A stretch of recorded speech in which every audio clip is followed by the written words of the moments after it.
Two former allies, now bitter enemies, a decades-long Cold War silently raging in the shadows.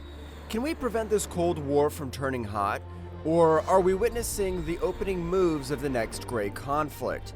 In today's video, we're diving deep into the Israel-Iran Cold War, a conflict that's been simmering since 1979 and is now threatening to boil over.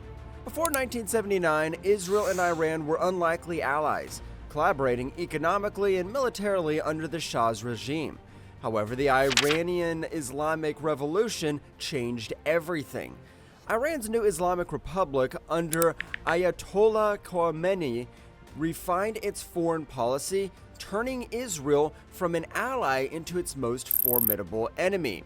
Since then, both countries have been locked in a Cold War, battling indirectly through proxies like Hezbollah in Lebanon and Hamas in Gaza.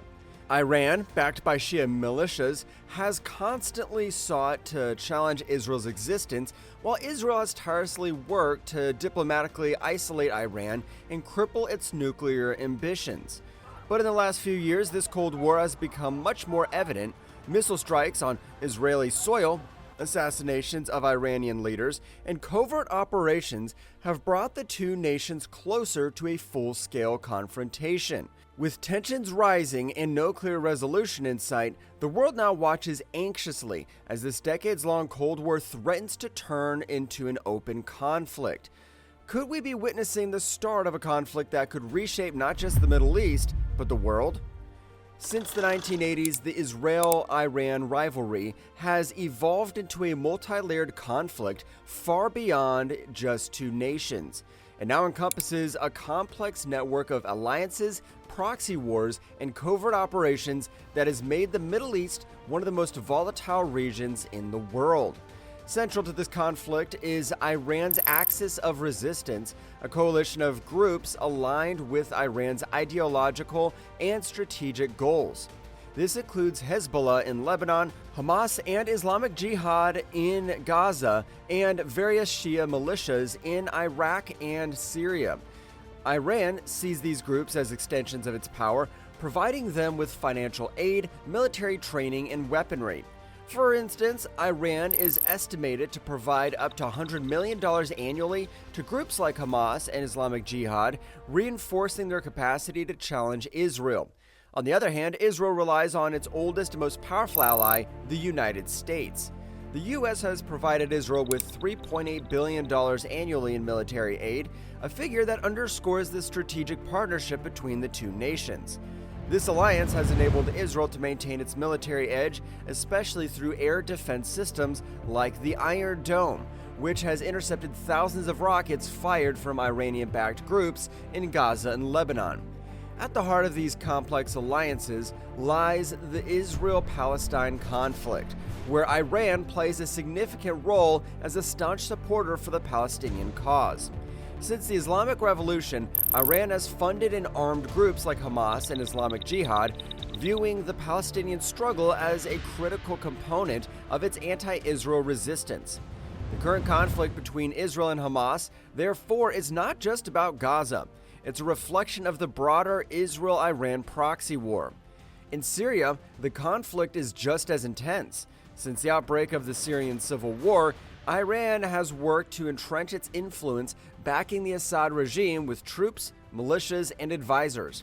In response, Israel has conducted over 1,000 airstrikes against Iranian military installations in Syria, aiming to prevent Iran from establishing a permanent military foothold on its northern border. These strikes have targeted everything from arms depots to missile production facilities and command centers. The Syria and Lebanon front line showcase the core of the Israel-Iran rivalry. Both countries are investing heavily in their proxy forces, hoping to weaken each other without sparking a direct war. For Israel, controlling Iran's influence in these regions is crucial to its national security. For Iran, supporting these forces keeps Israel under constant pressure and diverts its military resources. Perhaps the most dangerous element of the Israel-Iran Cold War lies in Iran's nuclear ambitions. Israel has long feared the prospect of a nuclear-armed Iran, seeing it as an existential threat. Iran insists that its nuclear program is for peaceful purposes, but Israel and much of the international community remain skeptical. To delay Iran's nuclear progress, Israel has relied on a combination of covert operations and cyber warfare. In 2010, the Stuxnet virus, a sophisticated cyber weapon developed jointly by Israel and the U.S., was used to sabotage Iran's Natanz nuclear facility, setting back its nuclear program by several years. This act was part of a broader effort to undermine Iran's nuclear infrastructure without resorting to military strikes. Additionally, Israel has been behind a series of assassinations of Iranian nuclear scientists, most notably the 2020 killing of Mohsen Fakhrizadeh, considered the architect of Iran's nuclear program. Such assassinations, often carried out by Mossad, are a key part of Israel's strategy to disrupt Iran's nuclear progress and deter further development. On Iran's side, the country has continued to develop ballistic missile technology, which it claims is a deterrent but is seen by Israel as a tool to deliver nuclear warheads. Iran's ballistic missile range covers nearly 2,000 kilometers, putting Israel, Saudi Arabia, and parts of Europe within striking distance. This gives Iran the largest and most diverse missile arsenal in the region, further raising concerns in Israel and beyond. And in 2023, Iran's missile strikes demonstrated its ability to overwhelm Israel's Iron Dome defense system. The precision and sheer volume of these strikes forced Israel to reassess its defensive strategy as Iran continues to develop advanced missile technology. While the proxy wars rage and the nuclear tension simmers, Israel and Iran are also engaged in a diplomatic battle for influence in the Middle East. On one side, Israel has expanded its diplomatic reach in the region, culminating in the Abraham Accords of 2020, where it normalized relations with the UAE, Bahrain, and later Sudan and Morocco, opening up new avenues for intelligence sharing and economic partnerships. These agreements represent a major geopolitical shift, as Sunni Arab states are now forming a united front with Israel against Iran's growing influence. For Iran, the response has been deepened to its allies with Shia militias across the region, most notably in Iraq, Syria, and Yemen. By positioning itself as the defender of Shia Islam and anti-Israel resistance, Iran maintains strong ties with groups like Hezbollah, Hamas, and the Houthis. The regional struggle for hearts and minds is as important as the battlefield. With each new ally or proxy, Israel and Iran redraw the map of influence in the Middle East, seeking to dominate through strategic alliances. For decades, the Israel-Iran Cold War has been characterized by low-intensity conflict, fought primarily through cyber attacks, espionage, and targeted assassinations. While avoiding a full-scale war, both countries have pushed the boundaries of indirect conflict, attacking each other's assets and proxies across the region. The use of cyber warfare has expanded dramatically. Israel has used cyber attacks to disrupt Iran's nuclear program, while Iran has retaliated with cyber attacks on Israeli critical infrastructure. Both nations invest heavily in intelligence operations, making each side vulnerable to infiltration and covert attacks. But as missile strikes increase and covert operations become bolder, the risk of a direct confrontation looms larger than ever before. In recent months, this one low-intensity conflict has escalated dramatically. On April 14, 2024, Iran launched missile strikes on Israel, marking a significant escalation. These strikes were framed as retaliation for the Israeli bombing of Iran's embassy in Damascus, Syria.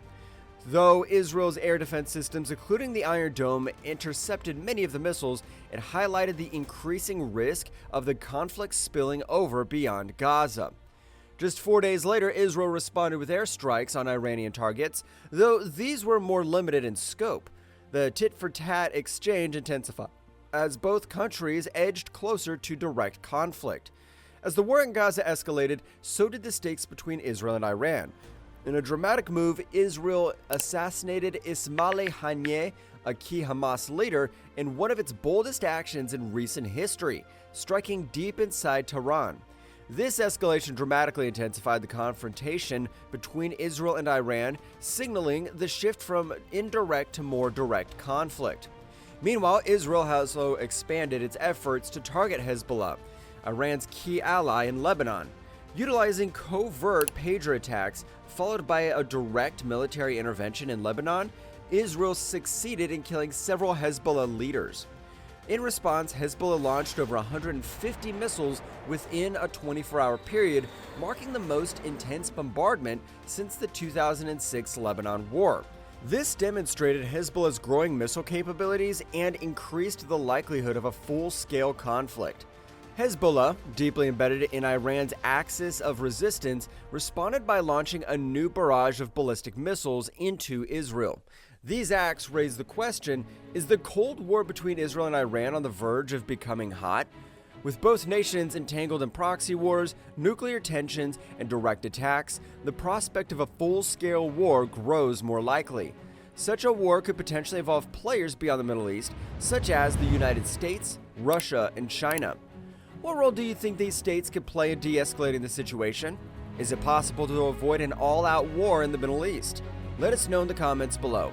Be sure to subscribe and keep following our channel for detailed insights into the evolving situation.